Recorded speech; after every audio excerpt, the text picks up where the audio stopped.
Uh, all right, we're Let me, recording now. yes, let me press record. Hopefully, third time's the charm. So welcome back. It's Linda Love Talks. I have Chris as my guest. He's currently a project manager. He's here to talk to us a little bit about his career and his journey. And Christopher Dobles, tell us a little bit about your story and how you're a first generation college student. Hi, well, thank you for welcoming me on your show. I appreciate it. Yeah, you're welcome. So, for me, it was a bit of an odd thing. I didn't intend to go to college at the beginning. I was a high school dropout. But I think a lot of paths led me to actually going to college. So my parents were ecstatic. By the time I went to college, I was in my 30s. So my parents were excited when I did. So I was first one in the family to go, or so far only one with my generation at least. So yeah, that's pretty much how that went. So if there's three adjectives to describe you, how would you describe yourself in adjectives? Compassionate and let me see, compassionate and driven. Those are two so far. Okay. What sparked your interest in interior design? Oh, interior design. So that was interesting for me too. I think always as like a child, I always had like a driven towards design. So I originally started drawing comic book characters at first. Then I started moving on to drawing like the backgrounds, and I started in actual school in my let me see, middle school. I had an art teacher who kind of taught me the traditional way to draw, try to move me away from comic books. But as time went by, I started more gravitating towards the backgrounds, like I was taught to do. So instead of focusing on the superhero, everything behind him became more detailed. The buildings I started drawing and the vehicles behind them, and eventually I felt like I wanted to become a designer for concept cars. That was the original idea after wanting to be a comic book artist.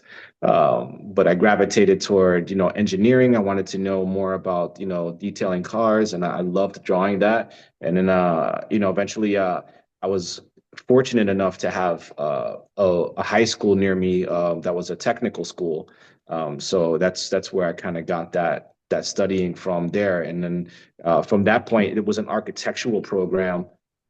And the architectural program became, I kind of just gravitated back towards architecture.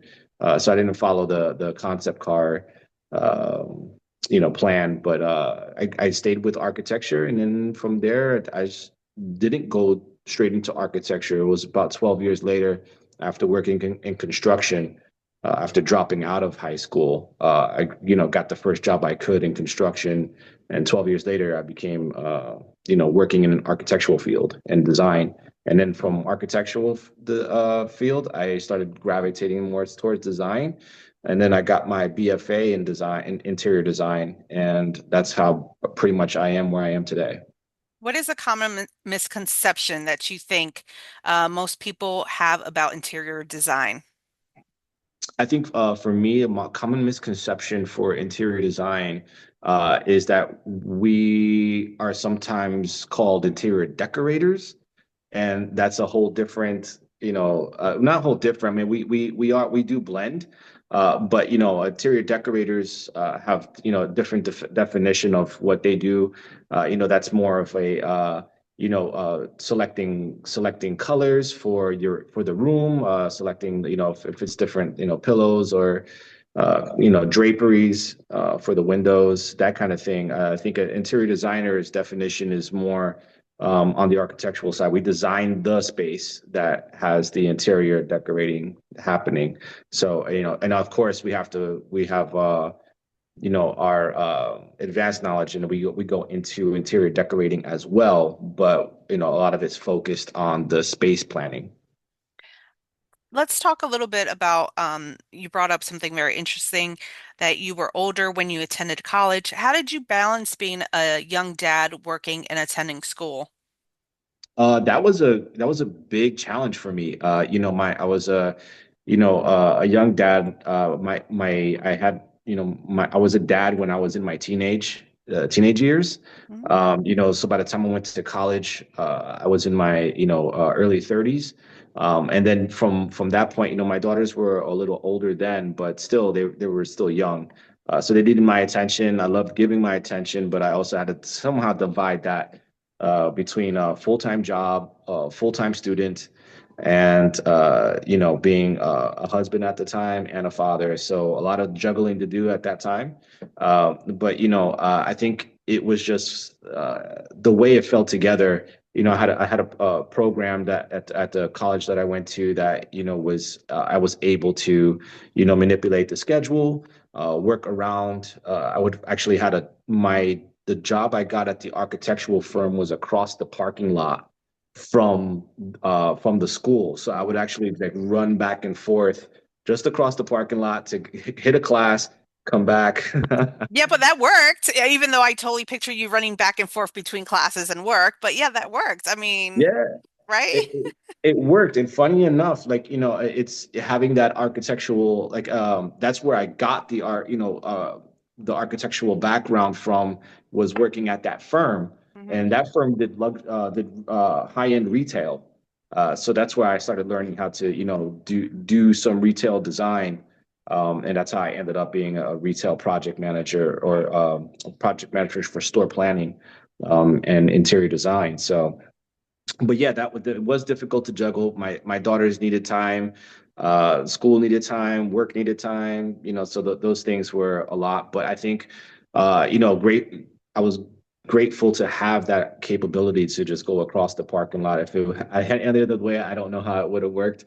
But I think a lot of times to make up that to juggle that time to give my daughters time, it's like to go to their recitals and to help them with their homework and things like that. I think a lot of times I had to put school at night and in the homework, I mean. So I was doing a lot of the homework and projects that we had to hand in. I would do like all-nighters, sometimes not even go to sleep. Hmm. So I can hand if it was a day that I had to hand in the assignment, that would be like a night that you don't sleep for sure. Ooh, righty. What's the worst work experience that you ever had, and what did you learn from it? The worst work experience that I've had, and it was also a learning experience, but I think there was a point in my career where I made the jump from one path I was taking, this kind of deviated into more of the design because I spent a few years being a project architect, a project manager in an architectural firm, and I wanted to start going into the design side of things. So, I think when I left my firm, I went to a luxury brand that took me in, and I started to learn how I got to put my interior design skills to use. Hmm. Since I got to do what I was trained to do now, and it was just very demanding. And I did a global project. So I think in 1 year I had multiple projects in Asia, multiple projects all over the US, and that also had there's two types of things that we do in retail. It's like wholesale and DOS. Hmm. So that's the DOS is our full size stores. So I had a few wholesales and a few DOSs. So I was spread pretty thin to get those done, and designing them and then being responsible for the construction of them after designing them. So and these projects take about, I want to say, per a full size store it takes about from beginning to end, it's months of work. Um, that you have to do. So I was spread pretty thin, and I think I started to feel burnt out, Hmm. and burnout was definitely setting in for sure. And I think that was worst experience part that I had was the extent of the burnout. Mm, Because, like I said, when you're doing Asia projects, like I was doing, they're on a different timeline. So it's basically I felt like I was working 24 hours a day to oh accommodate all the my. needs. Yeah, so but then also I through that fire I learned a lot. So it was like very quick, very fast. I learned a lot, and that's why. But I would Hmm. definitely wouldn't want to put myself in a burnout situation again. But I took those lessons, learned them, and then figured out how to divide my time better. Yeah. What was a big shock for you, like after graduations? Like, did when you graduated, you thought the job was like this, but in reality, it was something else? Like, after graduation, what's something you wish you had been taught? After graduation, I think one thing I would have liked to have been taught is I think a lot of the classes that you have, they're not set in a real world. Mm, So obviously there's a class setting and then there's a real world setting. And I think a lot of people end up getting discouraged when they transition from class to the real world. I think I think one of the things was that obviously you go to classes and you're learning interior design, and then you leave and then just to find out like you don't get to like put on your interior design hat. So, mm, you kind of got to you have to go through the motions and you have to learn. And a lot of times you're executing someone else's design at the beginning because, they're experienced, right? So you're getting hired in an experienced firm. You're inexperienced coming in as a student, that's leaving. So, you're executing other people's design where in the classroom setting, you got full control. So mm, I think part of that is kind of like learning how to let that side of it go and then kind of find a way to, give your spin on that design, hmm, and then eventually you work yourself up and you learn. I think one of the things that's important that you don't get taught in class is, I guess time management and budget, mm, right? Like, how to, or the right questions to ask, like who decides what success is for the project. mm, right. Sometimes the project, and as I'm speaking as a designer, sometimes the project isn't the success isn't the design. Sometimes the success is the timeline, or the success, is the budget. So sometimes you have to like pivot and find who defines success. So I think that that's something that could be taught possibly in school, but that would definitely be one of them for sure. Hey, Chris, it's another question I haven't asked you before. What was your first job and how old were you? Oh, wow. Yeah. So my first job was technically once I dropped out of high Hmm. school, I got a job at a sheet metal factory. Um, and then sheet metal shop, it wasn't a factory, but I learned how to form sheet metal, which is like bending it and welding it.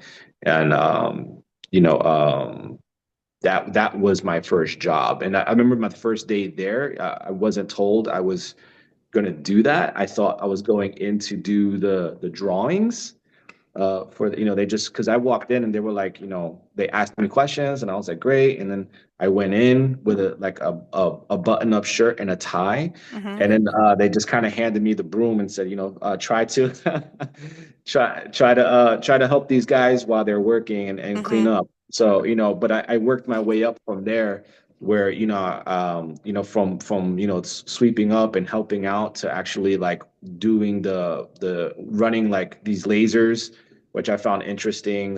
Running the lasers that cut the metal. There was punch machines that punch the metal, and then there was brake machines that bend the metal. And I Hmm. started, learning how this whole thing works, and I became good at it. And I became good at welding and good at different types of welding, whether it's stainless, aluminum. Yeah, so that was my first job, and I remember I was so young. I was just a teenager, and I was just trying to put food on the table and for my kids and make money. So I ended up doing that for 12 years. And Wow. then after at the end of those 12 years is when I decided to, there was a big change in my life to like pivot and go back to college, and that's where my interior design path starts taking place. You know what's so interesting is this is season 4 of this podcast, and I think you might be one of the first high school dropouts that have come onto the show, that's gone on to college, that has graduated. And I looked up the data on it, and it's only 11% of high school dropouts that actually attend college and actually end up graduating. So you definitely can consider yourself a success story. And what a wonderful story to share with other individuals who maybe didn't have it so easy during high school, and that they realize that, yes, they can pursue further training and further success. Question, how do you define success? I mean, for me in my field, I define I that's a good question. What I define success as is usually I ask the person who decides that. So typically, my personal thing is I define success as when you complete a project, are you happy with what you have? Hmm. Like when I'm done with a project, and I get to see the store I designed, and I get to see it completed. There's some stores where I'm like, could have been better, Hmm. and then there's other stores where just like this was worth the blood, sweat, and tears that I put into all these months of stress, and it finally pays off. So I think for me, that's my definition of success: am I happy with, because you put so much of your time and you don't get time back, Hmm. right? There's money. I wouldn't define success whether, how much I'm getting paid or anything like that. It's just, do you love what you do? And for me, that's a success, right? Because I enjoy what I do. I genuinely do. And on a professional level, I try to find, in what I have is, in the professional setting is, I work for, luxury brands, and then like there's multiple people who are involved in that give me the task to design these, or design or build these stores. So I try to find out who has the highest say and who defines my success. Wow. And in some cases, it's the cost. In some cases, it's the time. It's really three dimensions. It's the parameters are either time, cost, or design, and I try to figure out which of those is takes the priority.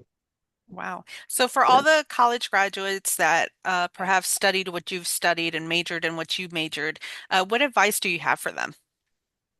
The advice I would have for them is, don't get discouraged. I think a lot of people do. It just really goes back to what I was saying earlier, where, once you get out of school, you're ready to rock and roll. Like you probably did great in all your classes. And I think, there comes a time where when you exit those classes and you go out to the working world, you're really limited to what you can do. Like in school, your projects that you have in interior design program, you kind of have almost free reign to to do what your imagination has, and and that's great. It's hard not to lose that. But you kind of have to rein that back down into the real world application on, who's paying for it, what's that budget. And then also a lot of times with in the interior design program, you don't have to figure out how it gets done. You're just kind of like, this looks cool, right? And then when the reality hits, you kind of you go out there, and then they're like, oh yeah, that does look cool. How does it work?